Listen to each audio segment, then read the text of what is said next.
Hey, Henry, what's holding you up? Let's get on with the show. We can't hang around here all day. Howdy, folks. Welcome to the one and only original Country Band Jamboree. All the guys that turn me on, turn me down. There was blood on the sand. Mama don't whoop little Buford. Mama don't pound on his head. WDW Radio, your information station. Hello, my friends, and welcome to the WDW Radio Show, your Walt Disney World information station. I am your host, Lou Mangello, and this is show number 469. And I'm here once again not only to help you have the best possible vacation experience when you go to the Disney parks, but I also want to bring you a little bit of Disney magic wherever you are with this podcast, my videos, the blog, live broadcasts on Facebook every Wednesday night, my books, audio tours, and more. You can find everything over at WDWradio.com. So, we all love to laugh, right? And if you think about it, it's a big reason why we go and go back to Walt Disney World. The laughter, the smiles, and the memories they create. And there's so many opportunities to laugh in the parks. Some we create ourselves, and many come from some of the humor we find in the attractions.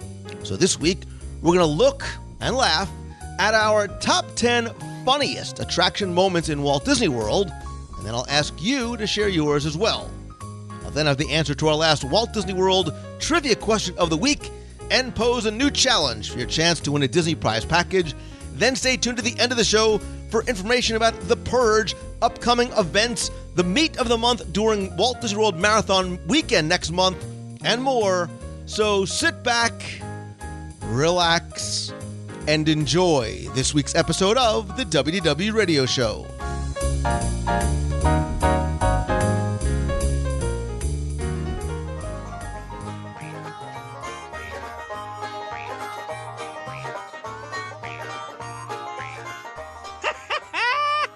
You fellas could use a good laugh. Let's go down to my laughing place. I love to laugh loud and long and clear. I love to laugh. It's getting worse every year. I love to laugh. And like the song says, the more I laugh, the more I'm a merrier me. And I think there are so many opportunities to literally LOL, to laugh out loud in Walt Disney World. And I think that's why we go, right? From the moments we remember of joy and happiness. And I think a lot of those come from the time that we spend with the people that we're with, unless they're really cranky or totally boring. But so many also come from our favorite attractions in the parks. So this week, we're going to look and laugh at our top 10-ish funniest Walt Disney World attraction moments. And joining me once again is a man who makes me laugh, often unintentionally and without him even knowing it. He is the Piglet to my Pooh. No, wait, that did not come out right. Wait, the Abu to my Aladdin, and maybe I'll just quit while I am ahead. He is, of course, little Timmy Foster from Celebrations Magazine. First of all, you've done the Pooh to your Piglet before, and it is funny. So you should have kept doing it. And for cripe's sake, I'm 5'11". I'm not little Timmy Foster, but that's okay. So. You'll always be little. It's not a matter of stature. It's just little inside. Well, I think you, like me, we are derailed already. We haven't even started. We're yet. Little kids. I think you're right. I think that we're little kids inside. And I think that what I said is true. I think that when we go to Walt Disney World, yes, some people prefer the thrill rides and some people prefer the shows, but we do. We go because we want that sense of escapism. We want to laugh. I mean, those are the moments and the memories that we recall and look back on so fondly. And when again, whenever we do these top tens, and it's been 10 years or so of top tens, we never really talk about these ahead of time and without necessarily going into your list. But when I said, hey, we're going to do the top 10 funniest Walt Disney World attraction moments, was there anything that maybe came to mind immediately, or as you were going through your list, you're just like, yeah, no matter how many times I see it, there is that belly laugh, laugh out loud moment, no matter how many times, and even though I know that it's coming? No, not really. Oh, well, there you go. I take back every nice thing that I've ever said about you. Well, no, you threw me right away. Out of the gate, you threw me, because I don't remember you throwing the word attraction in there. So I will confess, in my list, I'm going off attraction quite a bit. Well, that's okay, because I think and we have some poetic license here, because the rules are there ain't no rules. And number two, what we may consider to be, and I will tell you, there are things on my list that are not attractions per se. You will not necessarily find them on a map, but I consider them attractors, right? There are things that I go there for. There are things that I look for. There are things that I look forward to seeing again and again. So I was really not interested in your list at all beforehand, but now I'm actually very intrigued about your list. And I'm going to, obviously, because you are my friend and you are my guest, I always like to let you go first and see where your very first Go With Me Here Mangello is going to take you. Gosh. Well, this is good, because I was always trying to figure out which one should I get through so you don't steal it from me. Let's see. When you first suggested this idea, I loved it, and I thought this would be a slam dunk, and then I started writing it. It was actually harder than I thought. It was right. It was harder than I thought. Same for me, too. Well, it was funny, because there's a difference. I know we're going to touch on this, because I have some of them that do this, but whether you're talking about a belly laugh and you're, on the floor crying and screaming, or it's a funny Disney inside joke or something like that. And I was trying to differentiate between the two as I'm going through the list, but we'll see how it goes. I'm going to start with I think was the most obvious one on the list, and it's the first one that came to mind, and I'm just going to get it out of the way, because gosh darn, the topic is in the name of the attraction, the Monsters, Inc. laugh floor. It's going to be my first one. And I think what I did when you said this was thinking of attractions and which ones are actually funny and make me laugh. And obviously this one does. That's the first one that came to mind. But it was harder to think of other ones where you actually laughed as opposed to going, ooh, that's really clever. But I got some of those coming up too. But the Monsters, Inc. laugh floor, we all know it. I think it is one of the few attractions where you're supposed to laugh and it's supposed to be funny, so that's great. But the thing I really like about it, I think that everything likes about it, is it's different every time.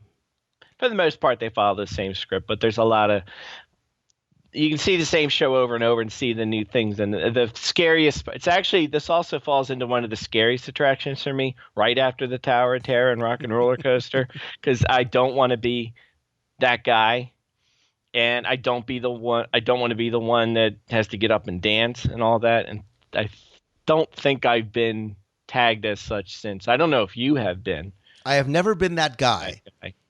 I've also never been the Rebel Spy. I've never been the Grand Marshal in a parade. I live here. I've been coming here for 40 years. It's just like Romper Room on TV. I never get picked. Or Dodgeball, same thing. Or Little League. Or basketball. Basically any team sport or... move on. Maybe you should think about what you're wearing. The suit and tie doesn't work. Maybe wear the propeller cap and all that.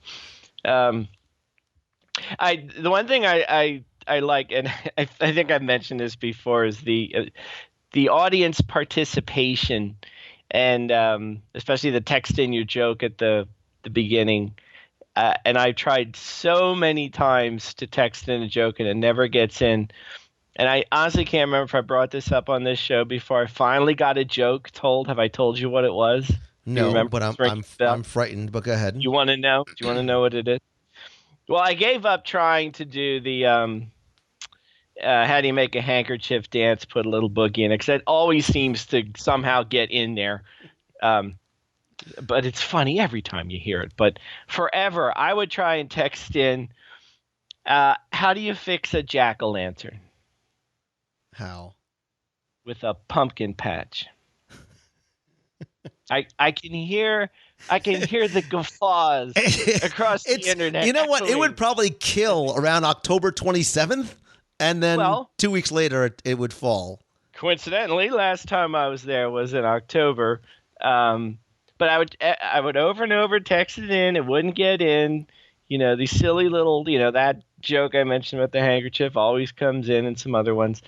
I took that. Actually, you inspired me because I took the approach of, instead of saying Tim Philadelphia at the end, I put little Timmy, 86 from whatever. And lo and behold, little Marty Wazowski gets up and this next joke's from little Timmy in Philadelphia. And I went, what? But can I ask you something? Why did Mike Wazowski sound like Bill from Saturday Night Live? Marty Wazowski, not Mike Wazowski. He's a little kid. Wait, who did I sound like? You probably don't. You don't remember Mr. Bill from Saturday Night Live? Mr. Bill. Yeah, okay, I get it. Well, fine. Wow, that's a really old reference. We're going back to the 70s. Sorry. As long as you're using old references, I wanted to point out to you. You said something about us being little kids at heart, which we are and all that. But I think the real kids out in the audience right now and the teens or stuff I don't think you're supposed to say LOL anymore. No, it's not. I don't think so. Is that cool? They can tell us if that's cool or not. My mom says it, and I cringe at me and my daughter.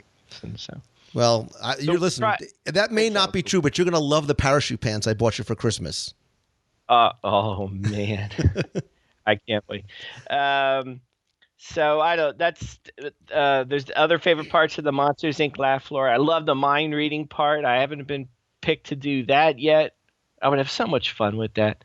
I want to play Randall or Boo or what, but they never pick me. But it's fun because you really do never know what's coming, even though the main framework of the show.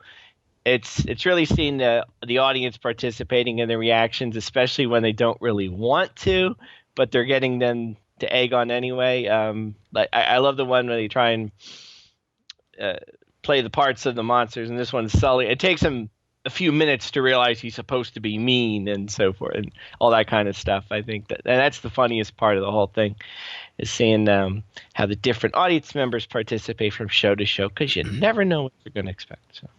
So let me ask you this: Is Monsters Inc. a must-do every time, or is it a do it occasionally or one and done? I will confess, it's kind of a do it occasionally, but it does have the advantage of being one you could usually walk into. So if it's if I'm wandering around Tomorrowland and Buzz is 45 minutes and Space Mountain I'm afraid of, and I've already ridden the TTA 20 times, I'll pop in. So yeah, I like going when I go with a group, especially if there's a large group of people. So it is not one that I do every time. This was on my honorable mention list. Believe it or not. Well, now it's not. So. Well, because I think it's one that it can be funny, right? It has the possibility of being funny. I liked it, and it was originally on my list because when I thought about this, and I thought about this from the first time I saw the attraction, it was the attraction that was as close to as the old Comedy Warehouse in Pleasure Island that we could get. I think in terms of the funny attractions, it's the least scripted, right? Or at least feels the least scripted. Obviously, there are some jokes that they have in the can that they're going to use, but I love the fact that the audience has the opportunity to have an impact on the show with the jokes they send in, and also how they respond as well. And obviously a lot of the monsters themselves, the way they react, right? It's like the Jungle Cruise. The way they react to the audience reactions can make or break the show, right? And sometimes the show is funny because it's not funny. The jokes just aren't funny. They're corny. But I think that's one of the things that makes it so enjoyable. And obviously the rewritability factor is very high because you're never going to see the same show twice. Yeah, that's what I like. And again, it is the audience and it's just, especially when they get embarrassed. That's cruel, I think, but I guess that's funny when you can tell they don't really want to be on the camera, or best when there's someone on camera and they're trying to get them to do something, and right behind them somebody's trying to get in right. and photo or whatever you call it, not photo bomb because it's a video, but trying to get it on the act, and they're like, well, you seem to have two hands going out of the side of your head and things like that. So, but it is fun, and one day maybe they'll put me on. I really don't want to dance, but I'll be that guy. That'll be okay. So I can get a button. One day you will be that guy. One day I'll be the rebel spy. One day I'll be tall enough to ride the Tomorrowland Speedway. Small world? Yeah. All right. So... And I hope you don't take my next one. Listen, I think there's going to be a lot of overlap on this list. Yes.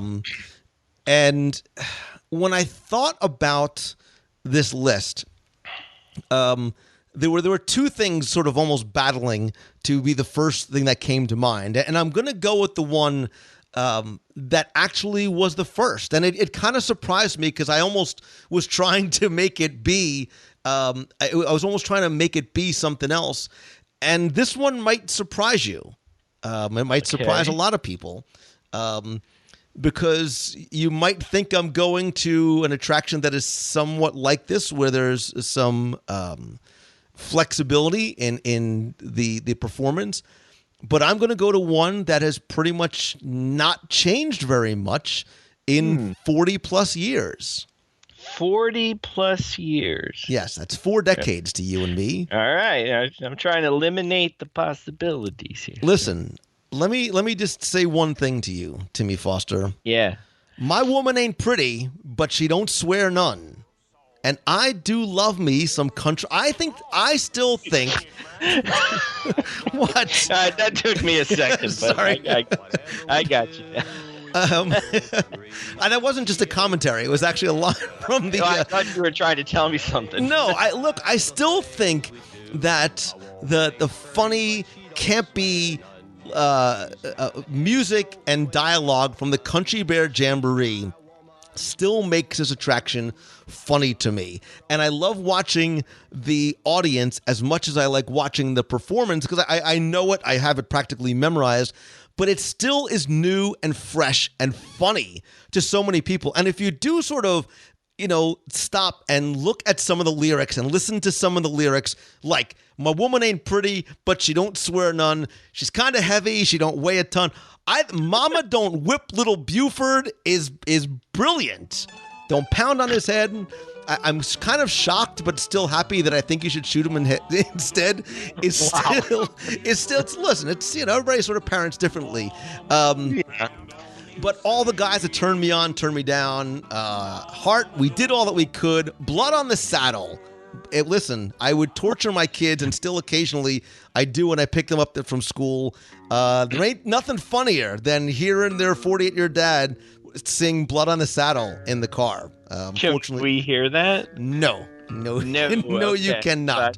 But I think the attraction is funny, not just in the lines in the attraction, but in the music itself, right? It is corny, it's campy, the dialogue, even from, Melvin, Buff, and Max, and the, obviously the so very scripted interactions, but I still think it is a funny show. I still think it holds up over time, because if you do especially listen to the lyrics from a lot of the music that's held up for 40 years, I think this is one that still continues to put a smile on my face.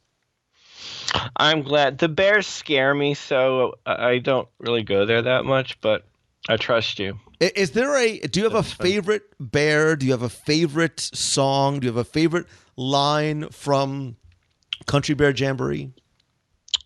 I'd love to lie and tell you I do, but I don't. The big one. Big Zeke. Al? No. Zed. Ted? What? Am I getting the names right? Liver Lips McGraw. There you go. right? How could you not love Liver Lips McGraw? I do. I carry a picture of him, her, in my No, wallet. it's him. It's Liver Lips McGraw. Okay, yeah. Listen, and I know there are probably some people going, Mangello, you need to get out more. If you're putting Country Bears at the top of your list. Old. Come on now. They've done a few more. I know they have. But honestly, and maybe this is nostalgic Lou Mangello coming out, but there's still something that is fun and entertaining for me.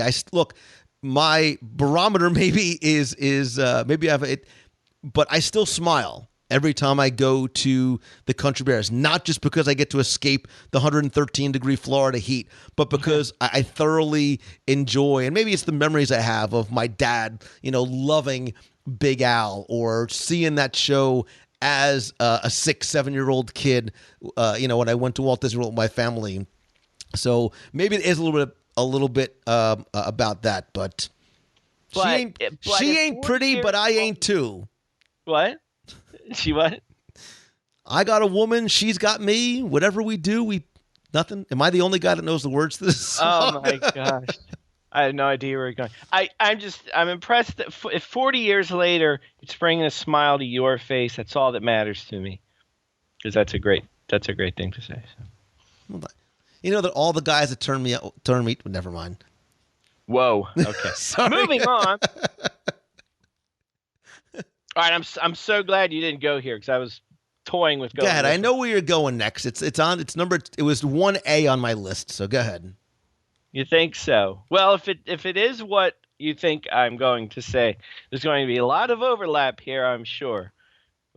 And now you probably think it's not even close to what you had in mind. But this is actually one of the first things I thought of. Honestly makes me laugh. It's not a gag and I go, ooh, that's clever. This honestly makes me laugh. It's the street performers throughout all of Walt Disney World. And I have some special favorites. Oh, so do I. What was that? So do I. As do you. So I'm going to pick out two areas that I particularly like, and I'm sure you've got a bunch more, so we could have some fun with this. Yes. But my first one I'm going to go to is France. And the Coneheads? The Coneheads, right? No, it's the waiter and the table and the chairs and the acrobat who climbs all the way to the top. I remember seeing this years ago, many, many years ago, like back in the 90s, when some of you kids weren't even born yet. But I actually remember at the time, now when they come out, both of the performers come out together and start their thing up. I remember the time when the chef would come out, or the maitre d', whoever he was supposed to be, and the actual acrobat was a plant in the audience, and he was invited to they would invite like little kids to come up and hear, like, balance this or do that, whatever, and then they'd have the guy come up and he just some other guy that's down on vacation, and they start making him get up on chairs. Next thing you know, he's 6 chairs up in the air, and it's very funny. So I like that, although it's still cool now, but he's actually part of the show and comes out with it. But for my favorite part of the show, though, is how they interact with the audience. And a lot of the street performers, including the ones on the boardwalk, which I'm going to get to go to, do the same thing, where they'll have a whistle or something in their mouth, and that's how they'll communicate with the audience to, like, come here, do that, move forward, move left, like, come up. And I just think it's hilarious the way they do that, and just how the audience just gets it right away, and they're not saying anything, they're not talking to you, but it's tweet, tweet, come here, tweet, tweet, move back, sit there, and all that kind of stuff. So again, it's not just the act that they do and how funny it is, but how they interact with the audience. They get the audience to participate, and all without saying a single word, which is great. And I mentioned the boardwalk. That's my other favorite place to find these street performers, and those are fun because in France you'll come out various times during the day, so you kind of know they're going to show up. But when you're at the boardwalk, you never know it's around the corner. You could have a magician on one side, juggler on the other side. and they're all doing the same thing. They're connecting with the audience just through gestures and whistling and pointing and all that, which is very fun. To the point where one of my favorite moments of all time, and I did actually out loud laugh at this, was there was I think it was a magician who was doing his act, and he was on the lagoon side of the boardwalk, and there was a launch boat that was coming in to park at the boardwalk and do its thing, and the guy was trying to do little whistles to get somebody to come up and give him their camera so he could throw it in the water or do whatever it was he was going to do with it. But the boat was out making a ruckus in the water. It was blowing its horn and turning around and doing all stuff. Yeah, it was causing it was causing a commotion. It was getting in the way of the show. And so the guy gave him a tweet on his whistle, and the boat gave him a honk back on the horn, and the magician finally gave him a doot, doot, doot, doot, doot, and the boat went, and which is totally, it was hilarious, but also so impromptu and unscripted, obviously, but it kind of gave you just a sense of how, I don't even know how to say this, how everybody's in on the act at Disney, like all the cast members, no matter what they're doing, whether they're driving a boat or they're performing or whatever, they're all in on this show. And the way that particular event unfolded was hilarious. And again, it just, you had to be in that spot at that time, at that particular moment, because it would rarely happen again. But again, I just love seeing them because they're fun.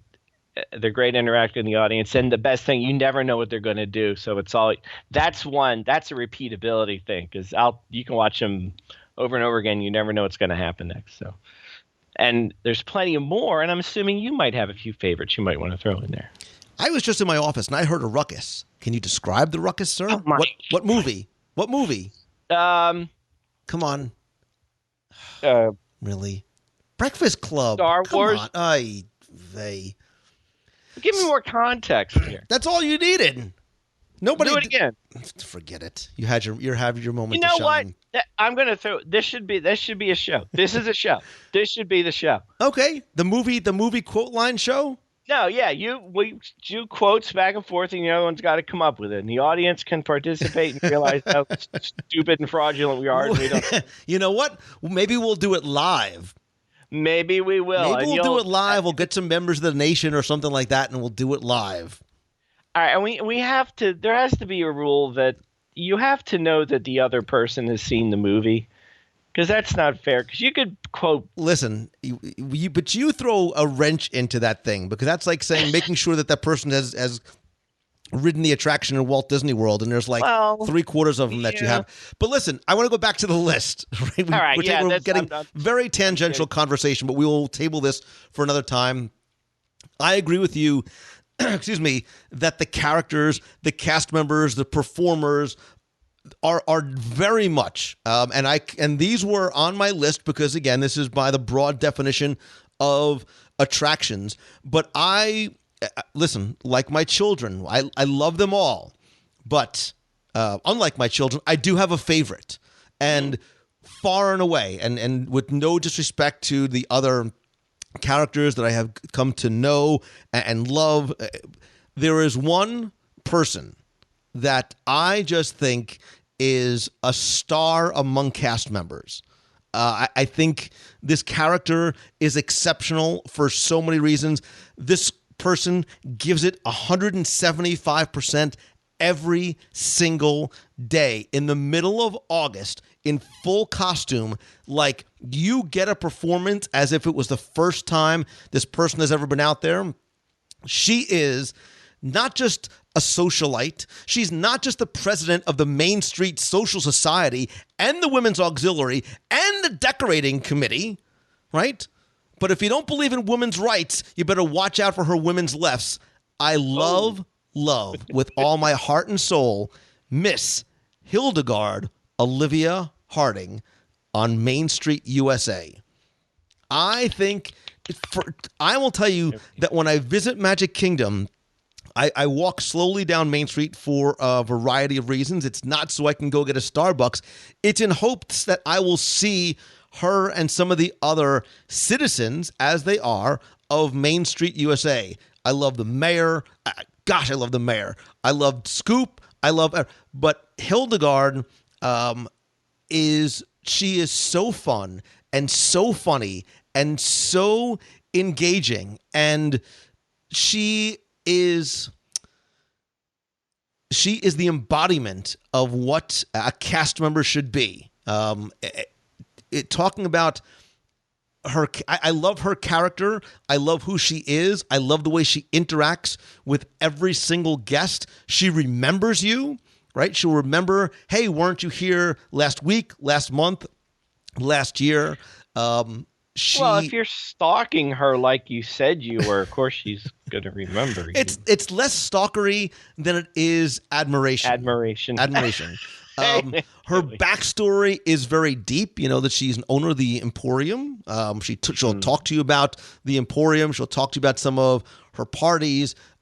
She really will sell the idea of how she is working for women's rights, but she is a wonderful breath of fresh air. And if you have never seen her, she is wearing a pinkish colored dress with her white hat and white parasol, usually, even in the middle of summer.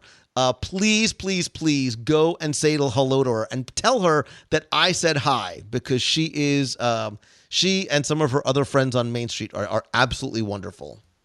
Like Lou said hi. Just say it like that. Lou said hi. Lou Mangello said hi. And Lou she'll say, Mangello who? said What?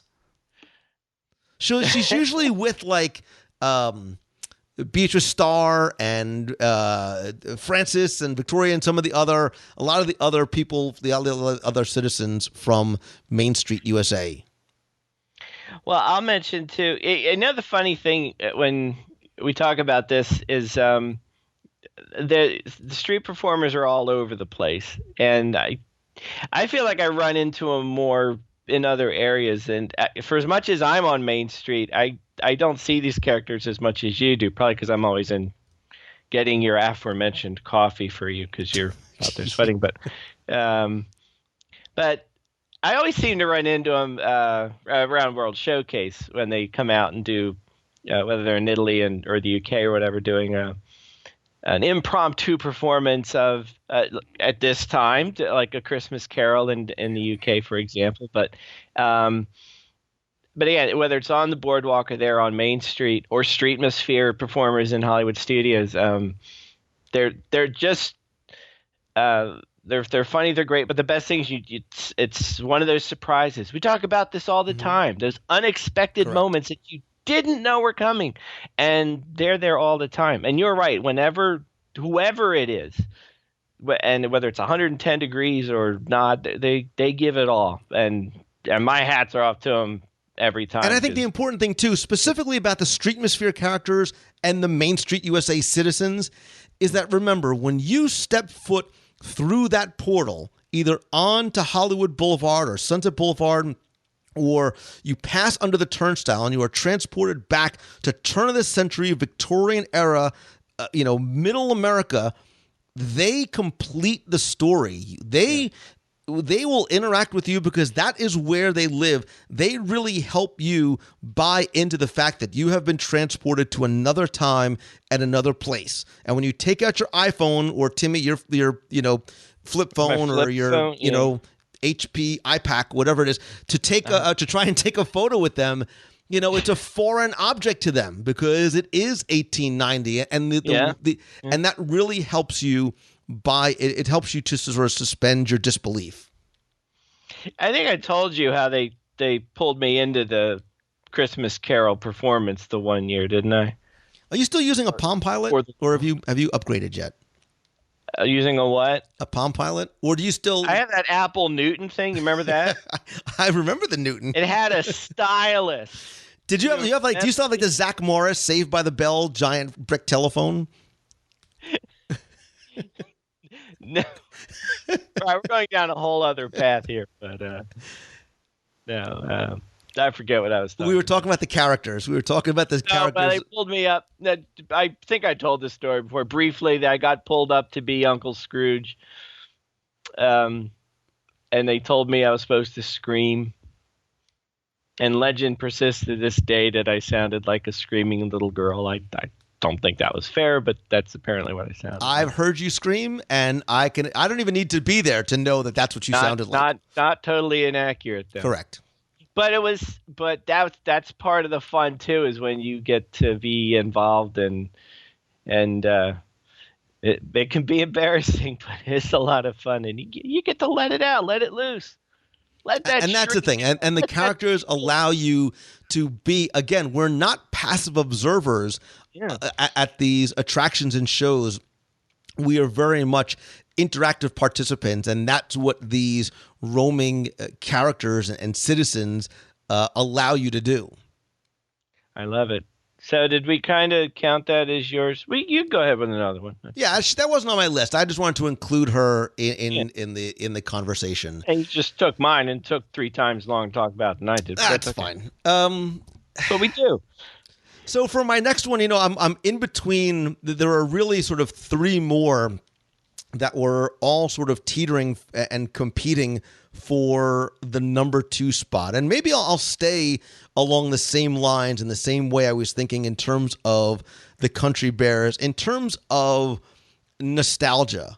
And it's less of a Disney nostalgia than it is a childhood nostalgia, because like Country Bear Jamboree, my next attraction on my list that I think has multiple funny moments and it keeps getting funnier every single time I see it.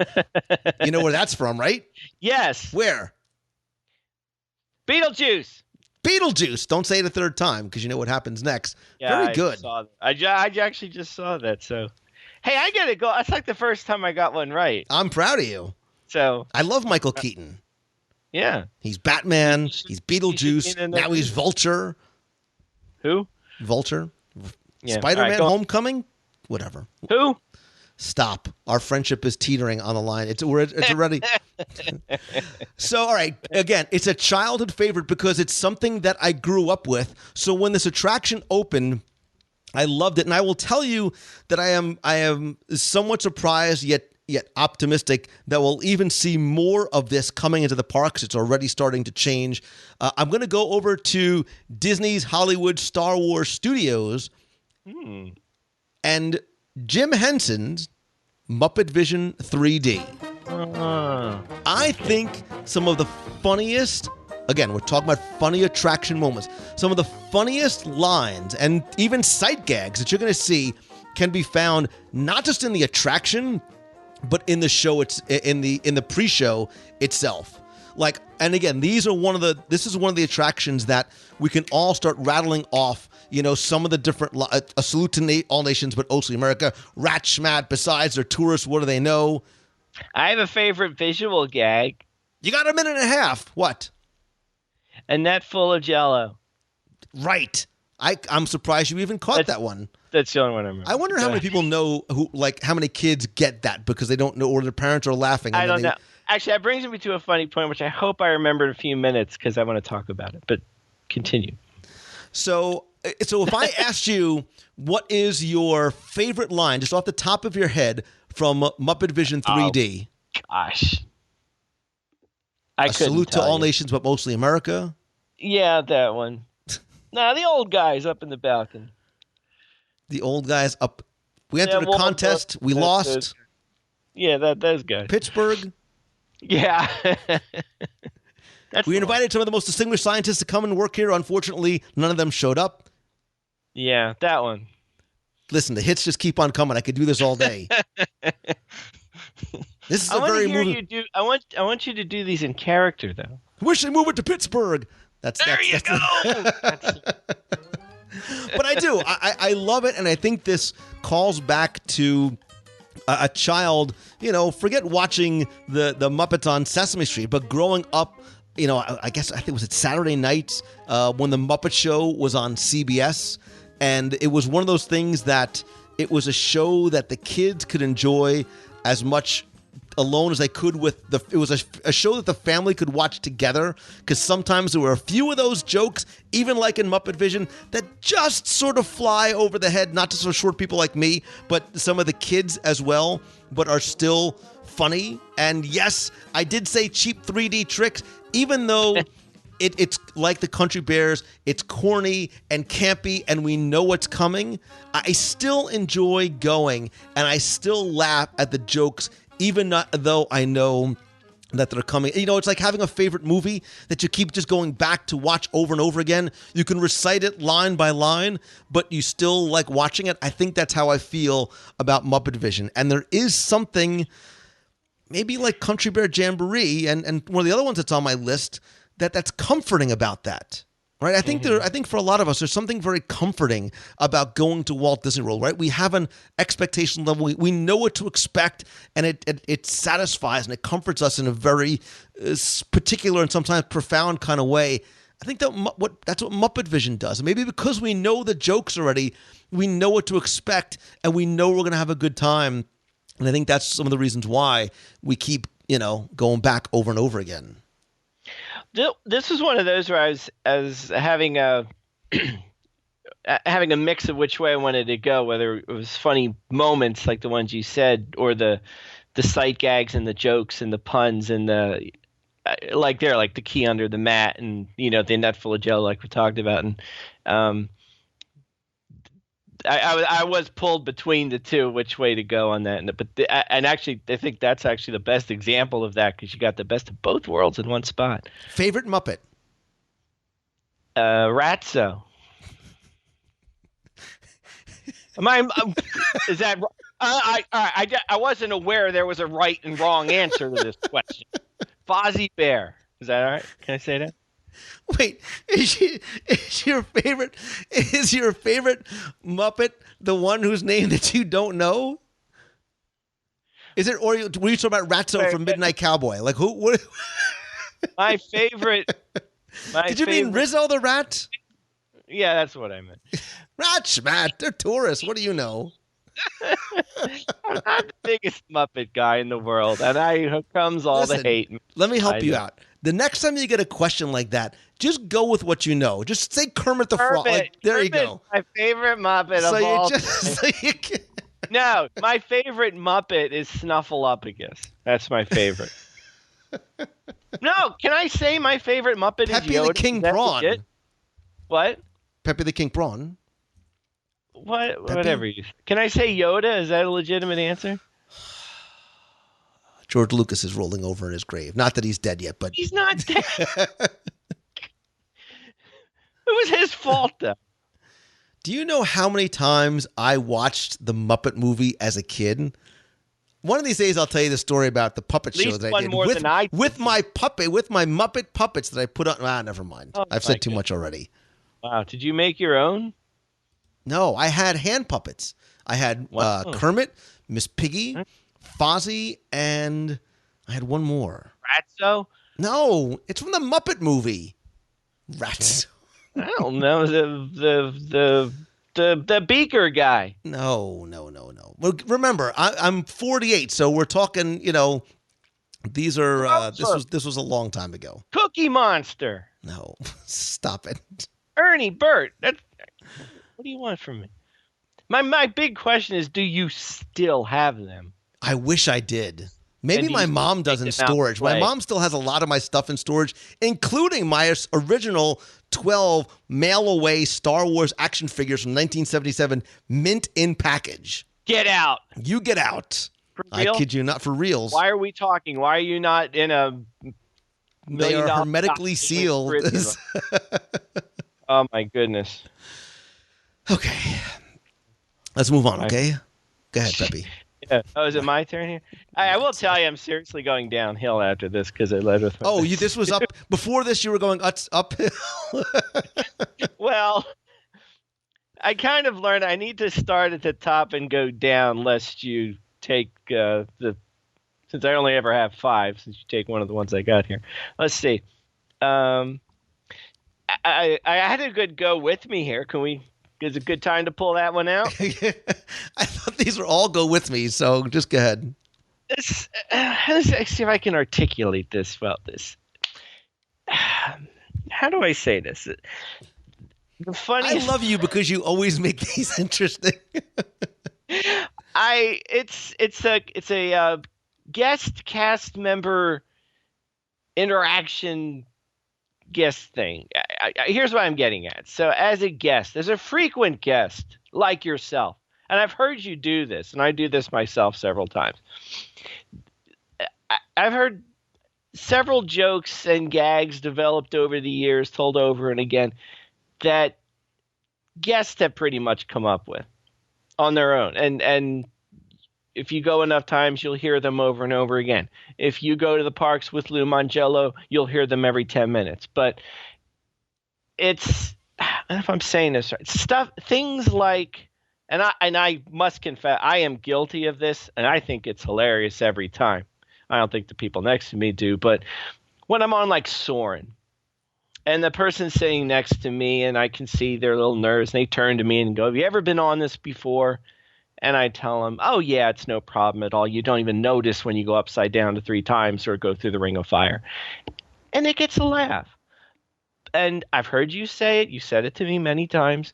That's an example. I've heard people in the old version of Soarin', where they would have a gag where they would have a golf ball in their hand and would kind of fake catch it and then show their kids, "Hey, look, I got it," that kind of thing.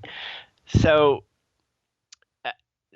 I hope I'm articulating this well, but it's the laughs that we create on our own as guests, as we interact with the cast members and the actual attractions and our fellow guests as we walk around the park. And again, there's some jokes we all kind of tell over and over again.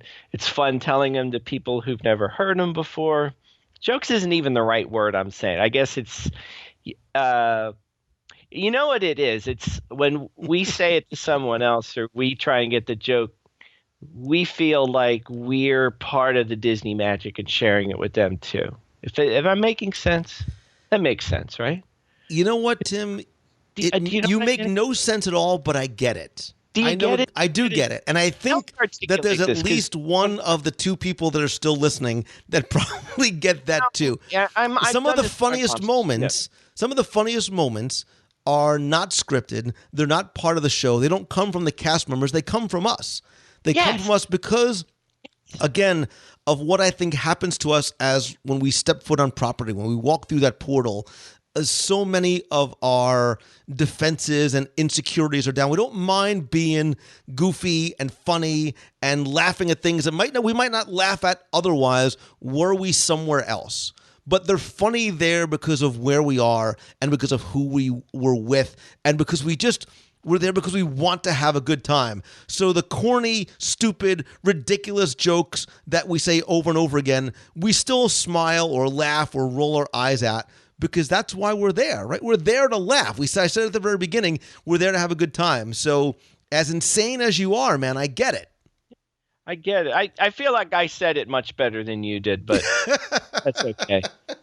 There I was. I was trying to help you. Forget it. No, next you time did. I'm going to let you summed it up absolutely perfectly. You go tread water next time. That's exactly what I meant. So listen, as inarticulate as a description as it was, I think people who are listening will understand what you mean. It was sort of articulate. Come on.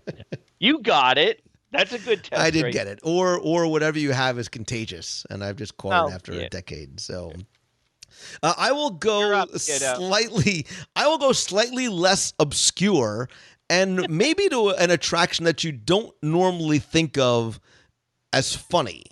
But I think this attraction has many funny attraction moments. I think there are some very funny lines in this attraction, which again has 0 cast member interaction for the most part, completely automated, and is one of, if not the oldest and longest running, with very few changes in it, attractions in any Disney park. And it goes back to Walt himself. Do you have any idea where I'm going? Trying to figure out how the Mad Teacups are funny, and I'm not piecing it together, so keep going. Let's see. Evidently, I hit the wrong one. But It's not. That is not. I was reading about a fellow named Tom Edison who's working on an idea for Snap-on electric lights. Okay. I think the carousel of progress. I know where you're going. We're going Pirates of the Caribbean. Yes, That's where we're going. You got paint all over my rumpus room. Rumpus room. I think that the carousel of progress, and maybe it's a sign of my age, again, maybe it's nostalgia.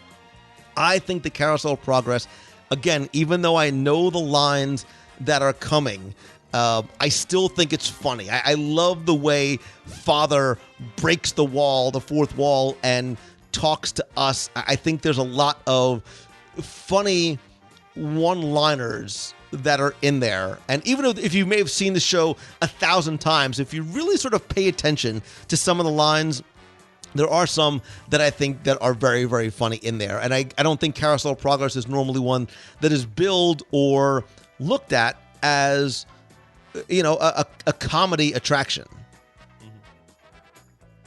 Is it a must-do for you every time you go? Absolutely.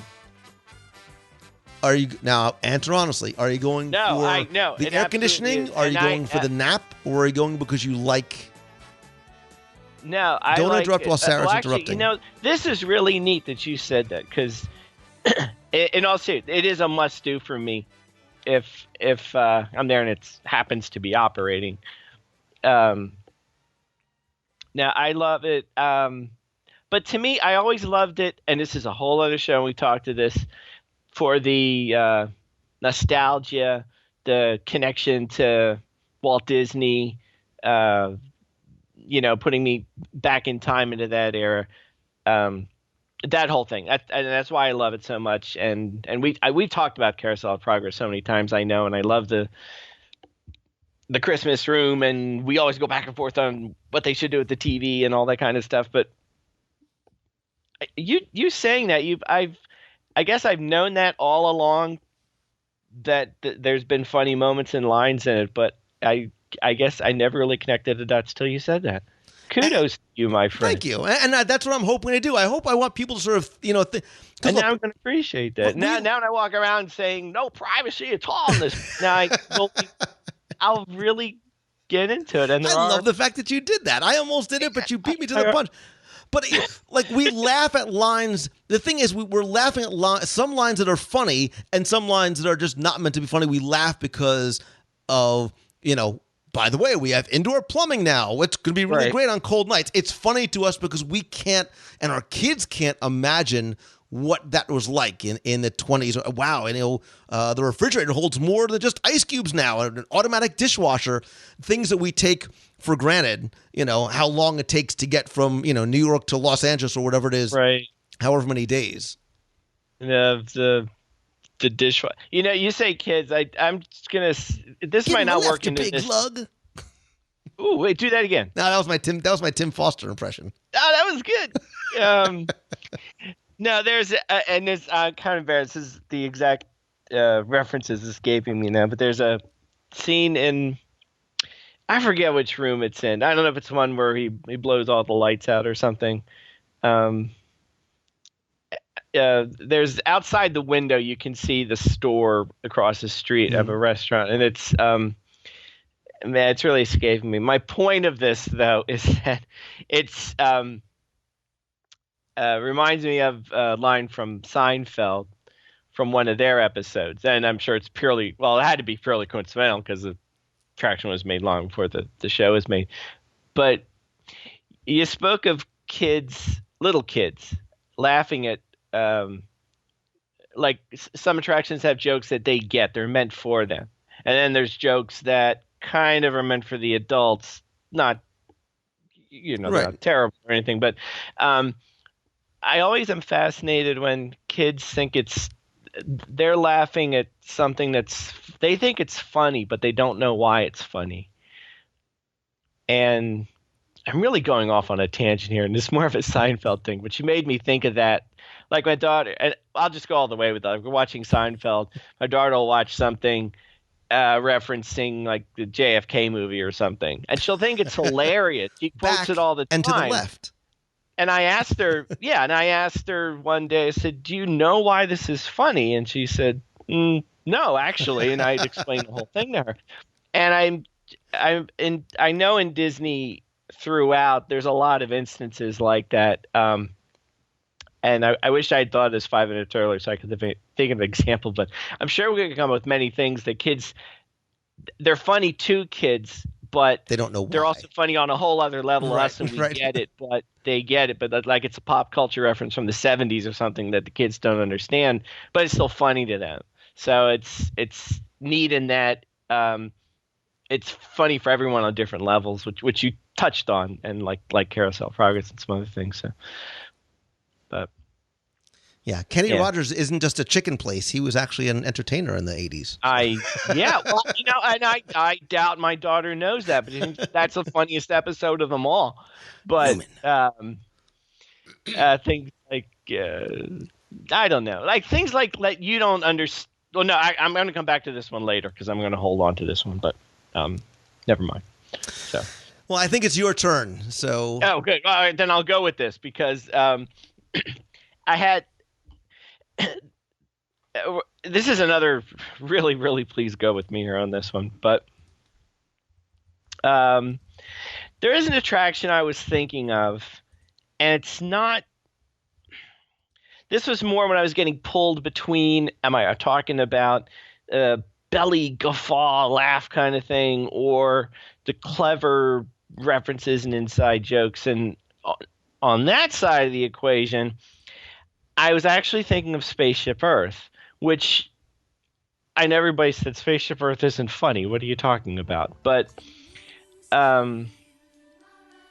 it is filled. It's not filled with a lot of jokes and gags, but there are a few in there, and they are clever. The couple that come to mind immediately are the mousetrap game and the scene with the men landing on the moon, and the Fleetwood Mac poster on the room of the personal computer because he's making a Mac, ha ha ha. Which again, most people probably don't even notice it or understand it, but they're there. But I will confess, the reason I'm putting Spaceship Earth on the list is because the funniest moment that I ever had and continue to have with Spaceship Earth is to still confound you with the fact by insisting that the Phoenicians really did invent the alphabet, and I can't understand for a moment why you don't believe that that's not true. And while I'm at it. So you preface certain things with "Go with me" here, and you didn't preface Spaceship Earth is one of the funniest attractions with a "Go with me." I didn't say it was funny. I said this was on the other side of the coin of having a couple get. I just wanted to throw the Phoenician thing out at you again because I just like goosing you with that. But I'm gonna steal your thunder. Well, you always do this to me. I'm doing a 2-for-1. Because I'm going to throw another joke or a attraction there that you normally don't think is funny, but Soaring Around the World, which is spectacular, but you can no longer do the golf ball gag with kids, by the way.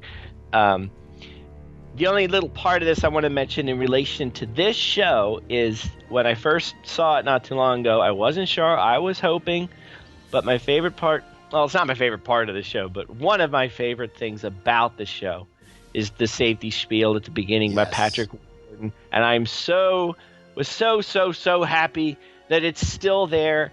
And I laugh out loud still when he asks you to stow all your belongings beneath your seat, and including these little babies here or whatever he says. And you have them. And I still laugh at that. And I'm glad they didn't change it. I'm glad it's still there. I love the rest of the attraction, but I was a little worried going in that they were going to change that spiel and give it to someone else and make it not as funny. But to me, that's a joke. It never gets old. I love, and he's like the funniest. He's just the funniest guy. What I love is how you tied it back to what you were talking about beforehand with Seinfeld. He's putty. Yeah, I know. You see, it's everywhere. It comes all full circle. That's a whole other show we kind of morphed into, but And he was born in Paterson, New Jersey. He's a Jersey boy. Yes, he was. He's a Jersey guy. Get out. And all right, matters, let's see how well you know your putty. Okay. What, David? You better get this. This is easy. This is the softest ball I'm going to throw you. All right. What Disney feature animation film did he have a voiceover actor role in? The most underrated Disney film of all time. Meet the Robinsons? Book, No, not Meet the Robinsons. New Groove. Okay. What did you think I was going to say? Well, you said one of the most underrated films of all time. I was going to say Meet the Robinsons. Well, that too, but no, Emperor's New Groove, and I do believe that's a seriously underappreciated film. I love that movie, and he's hilarious. And right. For a little bit of added information for you, in he actually was a voice of a little green men in the Buzz Lightyear and Star Command TV show, and for those kids who aren't kids anymore who might remember Kim Possible, he was Steve Barkin in Kim Possible. Wow. See that? See, it all comes around. Full circle. See? It wasn't Disney. It was also in B-Movie, too, which I like. No, well, all right, we won't go into that. But I believe you're up there. And I will tell you that the Soren Q, specifically because of David Putty, Patrick Warburton, was on my honorable mention list. It didn't quite make it to the... It didn't.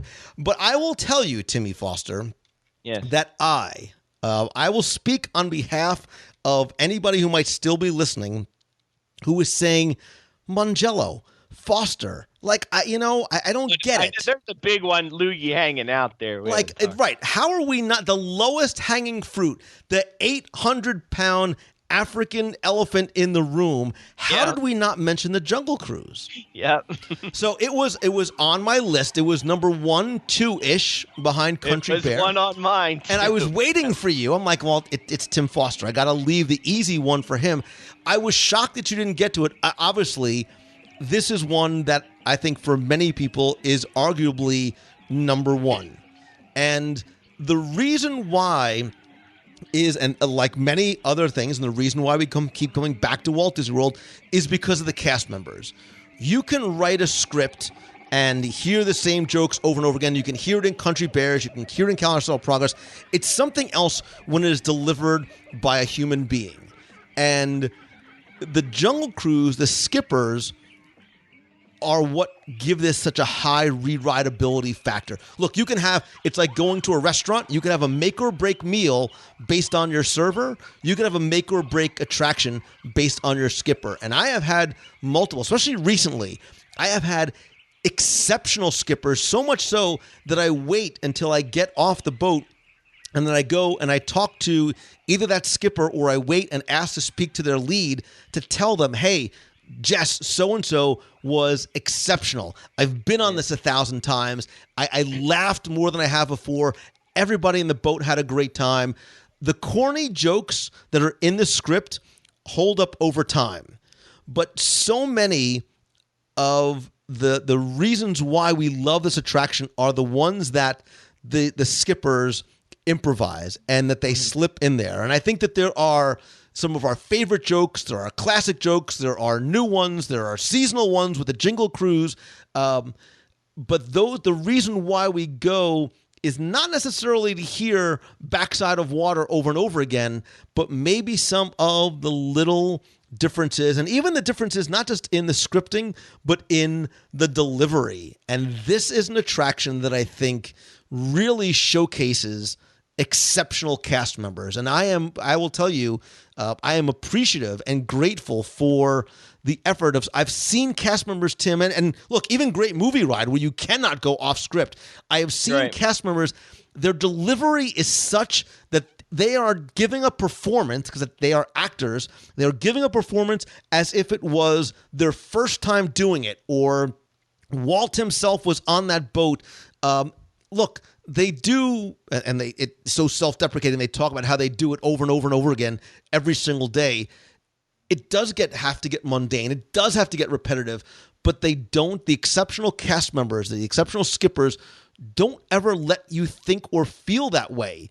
They deliver it like every guest, because they are, is the most important one because it is. That might be our first ride. That might be our last ride. They want to make it memorable. And I applaud and I make sure I recognize to the people above them, the cast members and the skippers that do make the attraction so funny and so appealing, not just for adults, but kids as well. And as a performer, that's a tough line to straddle sometime, is to make it something that's going to be funny to both kids and adults. Yeah, you touched on the one part of it that I always found fascinating was that, and this goes for cast members all over the parks and in the resorts and everywhere, whether you're, whether you're meant to participate in the experience, like your Jungle Cruise skipper, or your server at a restaurant, or just somebody helping you sell a balloon, just how everybody is on all the time.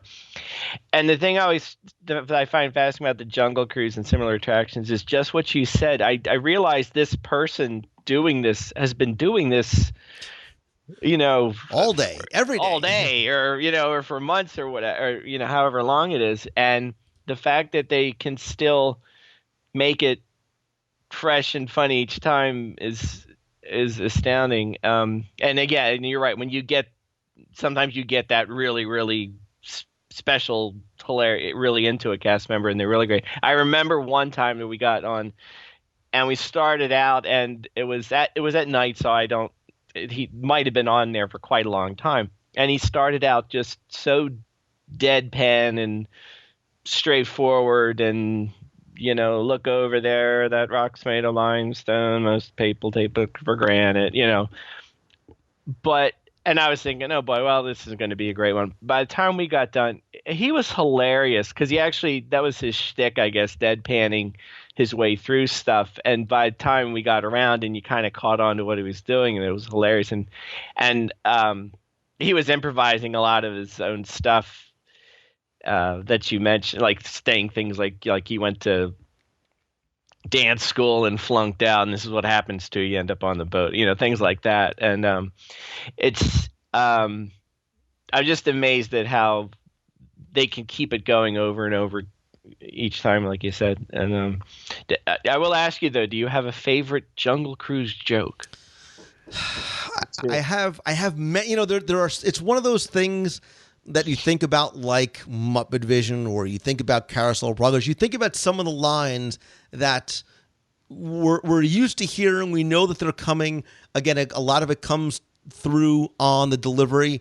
But I think my favorite lines are the ones that are sometimes they slightly vary off the script a little bit. Not in anything that's inappropriate, but just a slight enough deviation. And I think a lot of those times they come as you are pulling away from the dock or approaching the dock to disembark. Right. They might slip something in like, "Oh, we're out of here," like a bad LA football team. It's like it's something that might be even timely or relevant, or might appeal to a crowd, or they'll recognize maybe a shirt that somebody's wearing. So that's where I think the cast members really come through, and they really shine. So I think we have some of our favorite jokes that are always slightly variated from what somebody else might hear. Backside of Water is going to be Backside of Water, but the delivery of that and some of the other lines is really what makes the Jungle Cruise such a special and I think unique attraction. Well, it's funny. There's one I like, and again, I don't know if younger people get it. I'm not even sure I get it. The whole now we're approaching the beautiful Schweitzer Falls, named for the famous African explorer Dr. Albert Falls.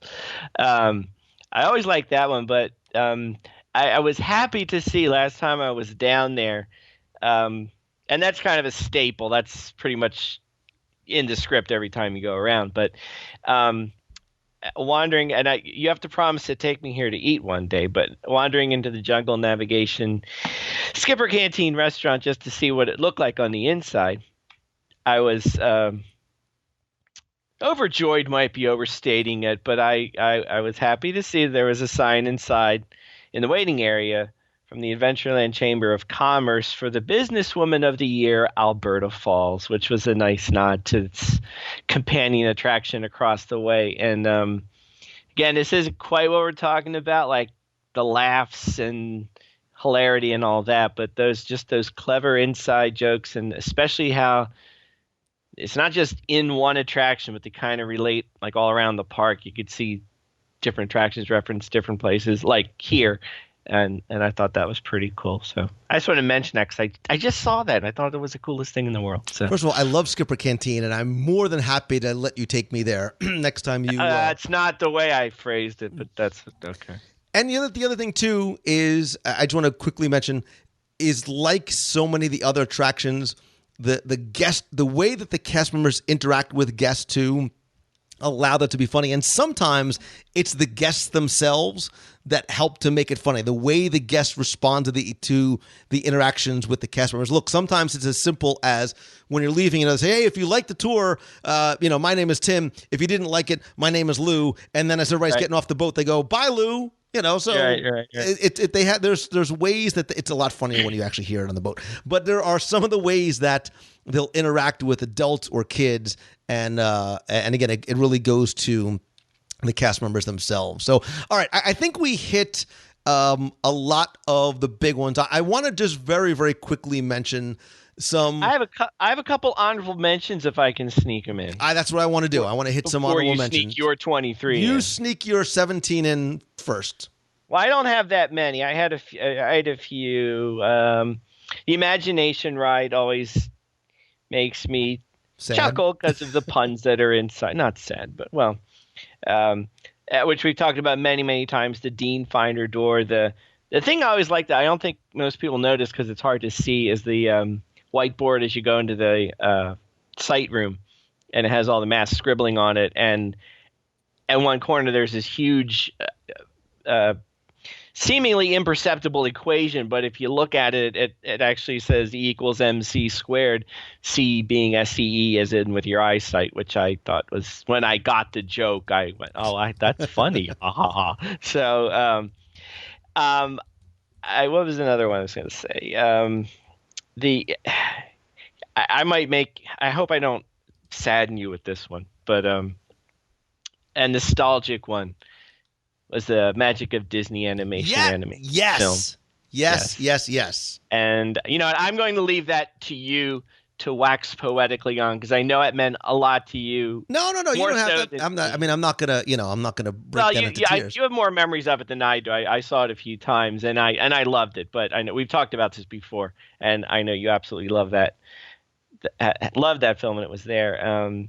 The other attraction, the other thing I was going to mention was in World Showcase how over time, along with the introduction of Disney characters here and there, and I still haven't been able to get on that Frozen ride because I'm not waiting 140 minutes. But they have a new thing called Fast Pass. We'll talk about this offline. Well, unless you wake up at 12:01 6 months ahead of time, I can't get one. So. Please. I was waiting for you to take me on. But the fact that we're introducing a little Disney in there over the years and have also introduced a little humor over the years in different pavilions. My particular favorite is Canada. And it used to be one of those I would kind of skip over going in to see the movie. But now I've kind of put it on almost on my must-dos to go see. Because it's of all the pavilions in the World Showcase, that's the one that really goes for the funny and the laughs. And I do think I've heard the jokes over and over again, but I still think it's funny when, snow's blowing in the beginning and Canada, it snows every day of the year and it's always 40 below. And Martin Short comes, stop. And, I want you to hear Canada from someone who's been there, from someone who's raised there. No, Celine Dion is not here. All those jokes and the whole, if you want to see the real thing, hang a left at the big silver ball and head due north, all that kind of stuff. I think it's just funny because ordinarily World Showcase is what it is. It's a place to experience new cultures and see new things and stuff. But I like that a little bit of humor is introduced here and there. And I guess Canada's kind of the king of the mountain in that regard right now. But that's one of my favorite spots in World Showcase to get a chuckle or two. And I don't think think I ran out of honorable mentions there. So, right, my friend. I have very few. In my extinct category, Magic of Disney Animation was definitely in there. I think Mushu, who is actually what? Yes. No. Yes, Matt. That's where I thought you were going. It's I'm not talking about Robin Williams, Walter Cronkite. That segment. Oh, I would. Well, yeah, I forgot about that one too. I didn't even go that far back. Yeah, I thought. Well, see, we're talking about two different things there. See, name's Robin, but you can call me Chuck. Yeah. I was thinking more recently, because it's a relatively recent extinction. Is the segment with Mulan? He sounds a lot like Eddie Murphy. It's actually Mark Mosley, he did like Mulan 2 and a lot. He's very like, there are some really funny lines. And again, there's a couple of them that just sort of teetered over the heads of kids. He's like, I know where I came from. It's easy. When a mama dragon and a papa dragon, like, so, and it obviously stops there. But Magic of Disney Animation, that part, and obviously the Robin Williams, Walter Cronkite. Something else that was kind of on my list too is, again, and you can't necessarily point to a specific moment per se or a script line, although there are some that are used in a bell, is 50s Primetime Cafe. Again, you get the right server, you get the right guest, you get the right types of interactions. That is as much of a show and an attraction as it is an oh so delicious fried chicken and meatloaf meal. And I think that is one of the attractors to 50s Primetime Cafe is the show. It is the cast member interaction that you're going to get there. And so much of that is improvised. And again, I applaud the cast members that work there. Again, you get the right cast member, you get the right guest, you get the right kind of interactions. You could really have a very, very funny, memorable meal. If I may jump in here. You just did, so please continue. I did. No, you reminded me of one. I am so ashamed of myself that I didn't put this number one on my list. And my family, please forgive me, but you reminded me. The Whispering Canyon. Yes. At the Wilderness Lodge. That same idea. The meal is food's wonderful, but it's almost secondary to the show. It's not even a show. To your servers and how everybody interacts with you. Get a big iced tea. I've got little iced teas in little tiny 1-inch mason jars, and I could get like a salad or something, but it ordinarily won't require it. But I still want to ask for that bottle of ketchup because I want to hear everybody get up and give them that bottle of ketchup and see the kids ride around on their doing the horse races. And I do tell of at one point there was a few fine gentlemen who had to get up and sing "I'm a Little Teacup" in front of everybody, but we won't mention that. I don't know. I know not of what you speak. No, there's videos of it. If you don't know what I'm talking about us. So, but is there? That was fun though. There's video of us. Oh, there are dark recesses of the internet for the name. Stop! You've said too much. I'm going to quickly move on to the rest of my obviously the rest of my list. I think one that is, for a lot of people, they think about it as either, and they shouldn't, a nap ride, a way to escape the heat, a way to let your kids take a nap if they're starting to melt down, something that's maybe educational more than it is entertaining.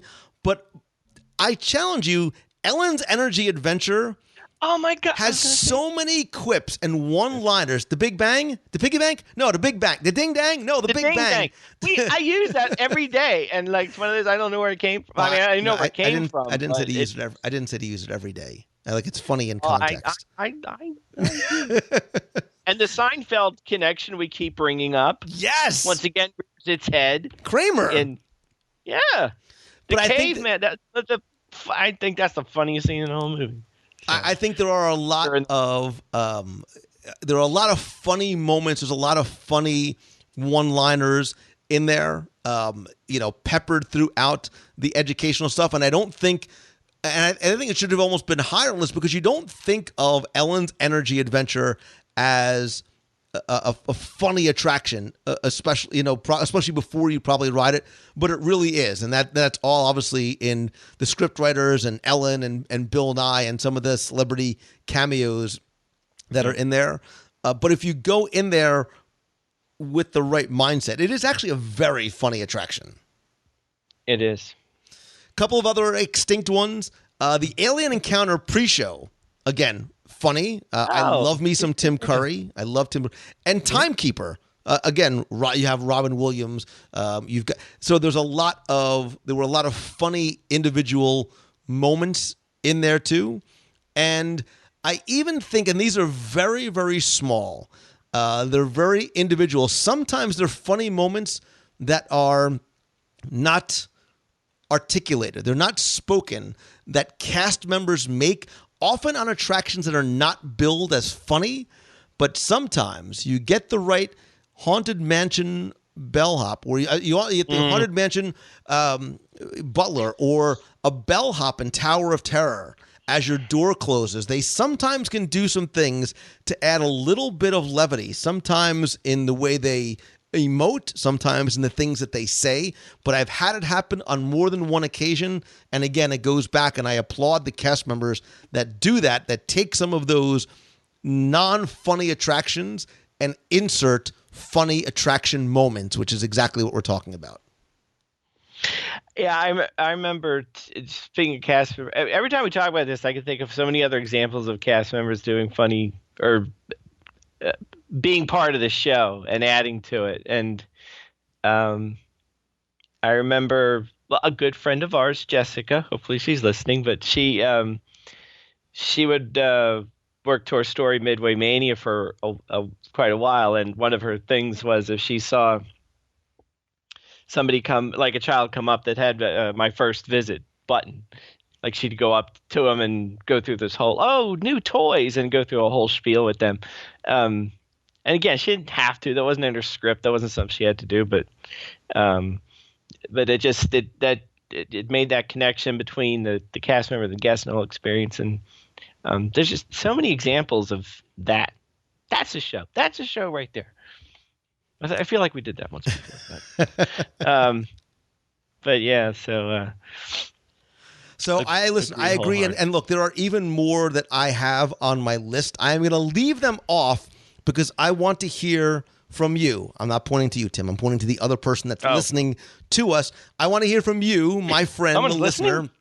What is your favorite funny Walt Disney World attraction moment? Look, I'd love for you to go to the show notes over at WDWradio.com, click on this week's podcast, leave them there. I'd even love it more if you went to Facebook.com/WDWRadio, left your favorite attraction moment there. But you know what I would really love more than anything, other than a handshake and a hug? I would love for you to call 407-900-9391 and leave a voicemail for the show. I'll play it on the air.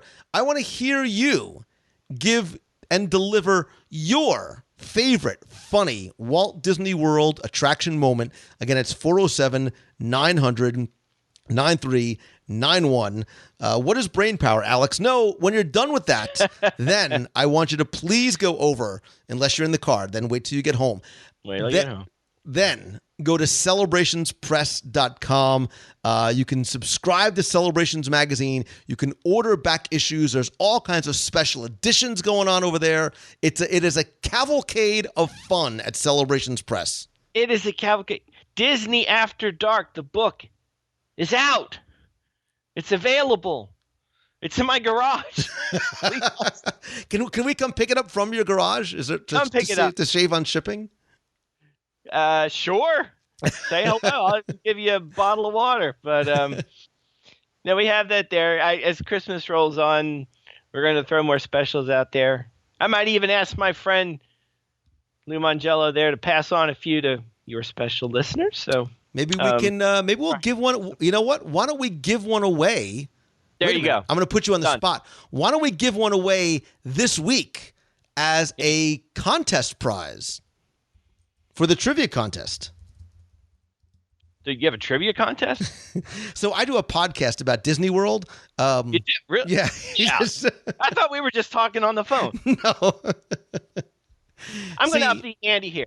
Listen, not only will you get the Disney After Dark book, which you just came out.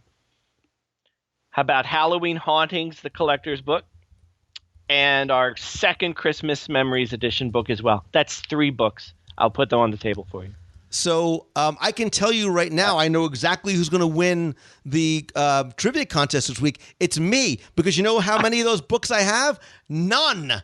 0. I'm like Ellen at the end of Jeopardy. I wrote down nothing. I couldn't even figure out how to work the little clicky thing. I have none of those books. I thought Tim loved me. Kind of haven't gotten your check yet, but that's okay. No, I of course I got to send you. I know. But yeah, I love ones you love. Let's do that for everybody. All right. So according to Timmy Foster, eventually, someday in the mail, you may get a copy of Disney After Dark. No, for you will. Lou, I'll get you when you want to get Disney After Dark, Halloween Hauntings, and Little Timmy's Merry Second Christmas. Little Timmy's Merry Second Christmas book. I want to say special. This won't mean anything to you. I just want to say, hello, Brittany. Thank you for listening. And she'll know what that means. But assuming Brittany's actually listening. I was told that she does, and I believe we decided she was the one of the 3 people that do, so we owe her a special shout. Is Brittany your quote-unquote pen pal from Canada? Is that... No. Timmy Foster, listen, man, you are a funny attraction moment every single time we speak and get together. I am sincerely grateful for you being on. You risked everything, but you double your score to $35,600, which makes you, Timmy Foster, I'm doing the Ellen dance right now. Can you put it on the You're video? doing the Ellen dance? I want to see.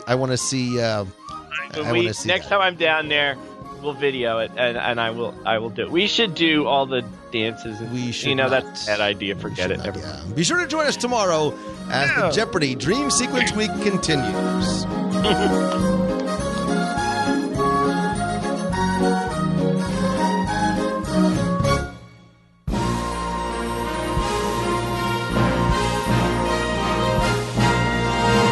It's time for our Walt Disney World Trivia Question of the Week, where I invite you to test your knowledge of Walt Disney World history, or see how well you pay attention to the details, not just in what you see, but sometimes in what you hear. If you think you know the answer, you can enter via email or, better yet, our online forum for a chance to win a Disney prize package. Before we get to this week's question, let's go back, review last week's, and select our winner. So last week, I was hungry. Who am I kidding? I'm always hungry. So the question was about food, and 50's Primetime Cafe at Disney's Hollywood Studios is one of my favorite places for some really good home-style comfort food, again, without all the family arguments, sometimes. And at 50's Primetime Cafe, Mom uses some recipes from some family members, and your question was to tell me, whose recipe does Mom use for the so very delicious and tender and juicy, yes, I'm still hungry, golden fried chicken? Again, thousands of you literally entered this one, got this one correct. You knew and shared some really neat stories, by the way. Thank you so much. That Aunt Liz makes the golden fried chicken with garlic mashed potatoes and the gravy and the vegetables. Anyway, I took all correct entries, really enjoyed some of the stories as well. And last week's winner, randomly selected, gets the 102 Ways book, all 7 of the virtual audio tours of the park. Those are, by the way, available in the WDW Radio shop. The Magic Band cover, the stickers, the travel mug, and because it's the holiday season, I'm also going to send our winner a WDW Radio t-shirt. And last week's winner, randomly selected, is Emilia Shea. So Emilia, congratulations. You used the online form. I've got your shipping information. I will get your prize package out to you right away. If you played last week and didn't win, that's okay, because here's your next chance to enter in this week's Walt Disney World Trivia Challenge. So this week, it doesn't matter if you're hungry or not hungry. This is really more about how well you pay attention, again, to the details, sometimes in what you see, this week in what you hear. Because tell me, where in Walt Disney World have you heard the line, that's our motto, more, more, more? All you need to tell me is where in Walt Disney World you can or could have heard that line. You can enter via email to contest@wdwradio.com. Better yet, go to this week's show notes over at wdwradio.com. Click on this week's podcast. Use the form there. You have until Sunday, December 18th at 11:59 p.m. to enter. You're playing again for the book, the tours, the Magic Band cover, the stickers, yes, a hot and cold travel mug, and why not? I'll throw in a t-shirt as well, so put your size in the notes on the form. So good luck and have fun.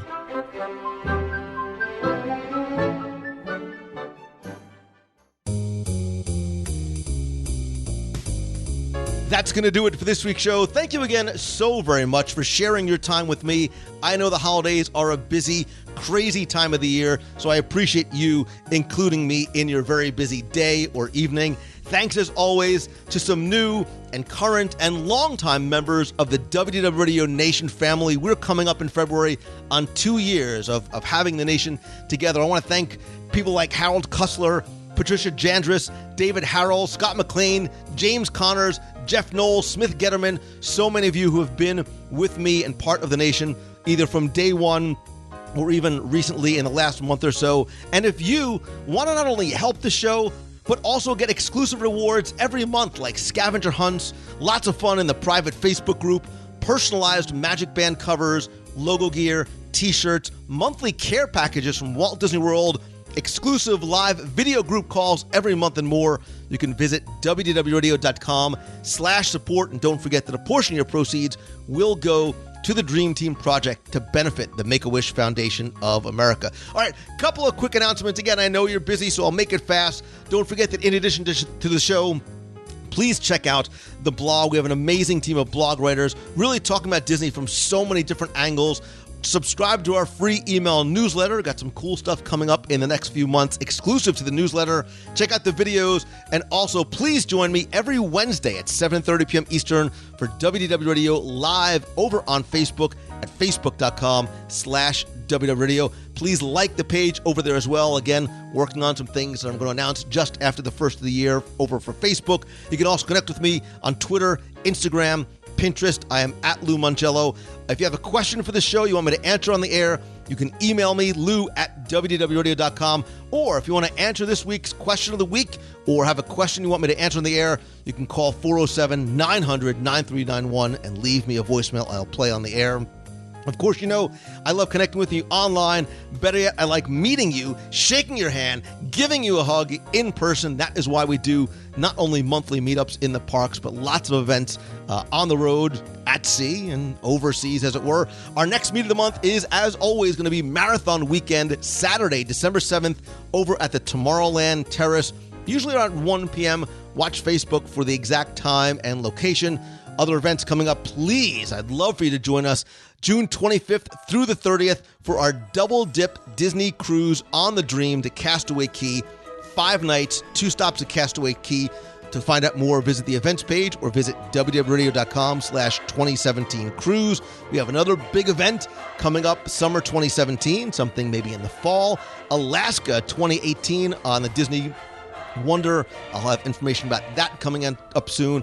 I'll also be having other meetups and events, not in Walt Disney World, but on the road as I travel to speak at schools and businesses, so watch out for that. Also, if I can maybe help you either by coming to speak to your business or school or work with you and maybe help you turn what you love into what you do every day, please visit LouMongello.com. Find out about some of the different ways we can work together. I am going to be forming a new weekly mastermind group beginning January 2017. Visit the website for more information or email me, lou@loumongello.com, to find out more. Thanks as always to Becky Menken from Mouse Fan Travel and the entire team that not only helps to make my vacation special, but will do the same for you, all at no cost to you over at mousefantravel.com. And of course, little Timmy talked about going to celebrationspress.com and checking out the magazine there. And as always, my friend, and you are my friend, whether we have met yet or not, you continue to show and prove that to me in so many ways every single day. And I am so grateful to and for you for that. But if you like the show, and hopefully that you do, All I ask in return is that you please help spread the word. Let others know about it. Tweet out that you're listening. Share a link to this or your favorite episode with your friends or in your favorite group or page over on Facebook. And please take just a minute to rate and review the show over on iTunes. You can visit www.radio.com/iTunes to find out how to do it and get a direct link to the show. I want to thank some recent reviewers like Josh D, who says, "This is the best Disney podcast. Love the show, been listening for years, and he loves how I make you feel like you were a friend, even if we have never met." Josh, you have it exactly right, because it is true, and it's how I feel. JTK039 says, "Couldn't be happier. Lou and his guests do a fantastic job of bestowing Disney magic on those of us who crave it in between visits. I've learned so much and have been entertained thoroughly since discovering the show about a year and a half ago. Here's to many more years of success, Lou." JTK, it comes from you. You allow and empower me and enable me to do this and share my passion for Disney with you. So thanks to you, and you who is taking the time to listen again this week. And if I can somehow help you get from where you are to where you want to be, please let me know how I can do it. Or you can visit LouMongello.com and see some of the different ways I can help you. And remember, if you want something that you don't have, you need to start change what you're doing now, right? The first of the year is coming. We all look for resolutions and goals. It's a great opportunity to turn the page and start down a new path, and maybe a path that you've wanted to start down for a long time. So get through the holidays and then take those first steps and always keep moving forward. I hope that you have your best week ever, but I hope that as good as this week might be, it still might not be the best, because that is still yet to come. Have a great week, everybody. See ya. Hi, Lou. It's Courtney from Broken Arrow, Oklahoma. Just calling to say that I'm driving home, and I just finished your History of Christmas at Walt Disney World podcast with Jim Corcus. And I just wanted to let you guys know that I really enjoyed it. I love the facts. I love the history. Just awesome job. I also wanted to mention a couple of Christmas/holiday memories that I have at the Disney parks. We're going to start in 2001. My brother's high school marching band was selected to march in the Rose Bowl parade on New Year's Day. And on New Year's Eve, a bunch of people from the band and the chaperones went to Disneyland. And I don't remember if it was the entire band or just my brother's section, because he was in the drum corps. He played the quads. He was able to march in the Disneyland parade on New Year's Eve. So I thought that was really fun. Also, that was the first year, I believe, that the Haunted Mansion overlay for Nightmare Before Christmas debuted, and I got to see the outside but not the inside, so maybe I'll make it inside one of these days. But my second memory is around 2006, I guess. It was my husband's first visit to any Disney park ever, and we went during Christmas time, and it was also his first trip with me. But we got to see the taping of a couple of things for the Christmas special, and we got to see all the decorations, and I just thought that was a really fun memory for us to have during the holidays. But I hope that you guys have a Merry Christmas, Happy Holiday, keep up the good work, and talk to you soon. Bye. Mr. Mongello, Robert Canchola. I'm listening to episode 467. Shame on me for not getting to it earlier, but great episode. I love sharing the different memories of spending the holidays at Disney, and among our many other Disney trips throughout the year, spending the holidays at Disney is a must, is a mandatory trip for us, whether it be in Anaheim or in Orlando. And each trip has its own memory and own different experiences that make each trip unique. But I would say the most memorable for our family, the Canchola family, was being featured on the 2015 Disney Parks Christmas special. I think we were, second to last family, maybe, that night or that day that aired on Christmas Day on ABC. And gosh, I'll just tell you what an incredible experience it was to be all part of that, out here in the West Coast at least, and to go through the whole production, to all the filming that actually took place in early November, And to go through all of that, and we're still, you know, in communication with a lot of the different, producers out there and everything now because of that experience. But it had a big impact on our family's life, and being able to then now look back at that and watch that and rewatch that over and over again is obviously something that we treasure forever. So definitely our most memorable experience as of yet was being featured on the 2015 Disney Parks Christmas special on ABC. Hope all's well. Have a great holiday season to you and your family. And if we happen to run into each other out at the cruise next summer, the Double Dip cruise, then hopefully we can have a chance to discuss this and maybe other things a little bit further. You take care. Talk to you soon. Hello, Lou Mongello. It's Darlene Nagy from West Seneca, New York, and I am happy to say that you all have to the Double Dip Castaway Key cruise that's coming up in almost 5 months. Oh, wow. I wish I was going on that one because I absolutely love the Castaway Key stop. I would have loved to have done 2 when I went on my first cruise on the Disney Dream with the group. It would have been phenomenal to have that. We love the ice cream on the island. We love the food on the island. We ended up staying at the public Family Beach area. We didn't go to the adult section. That'll be on our next cruise. Hopefully we'll be able to stop there. We absolutely loved it. And Lou, thank you so very much for being at Epcot last night for the absolutely, I had goosebumps watching the spaceship Earth turn into the, oh my goodness gracious, beautiful, absolutely gorgeous Rogue One Death Star event. That was so cool to be there in the box.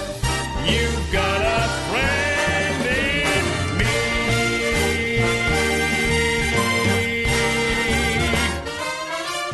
Yeah.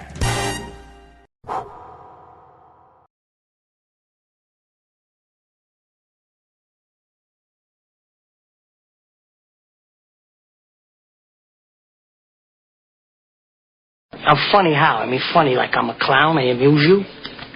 I make you laugh? What do you mean funny? Funny how? How am I funny? Tell me what's funny. Sorry, folks. I'll be right with you. Give me a little intro there, Gomer.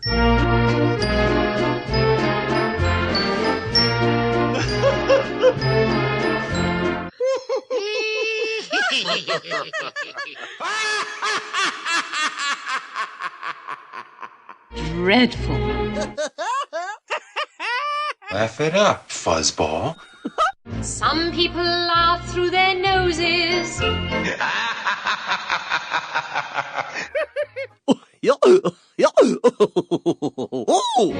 Then there's that kind what can't make up their mind.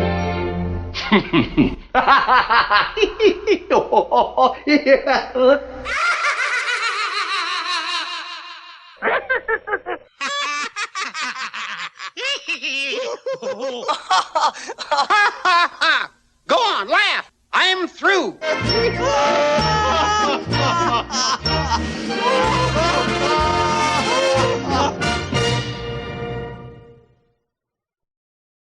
60% of the time, it works every time. That doesn't make sense.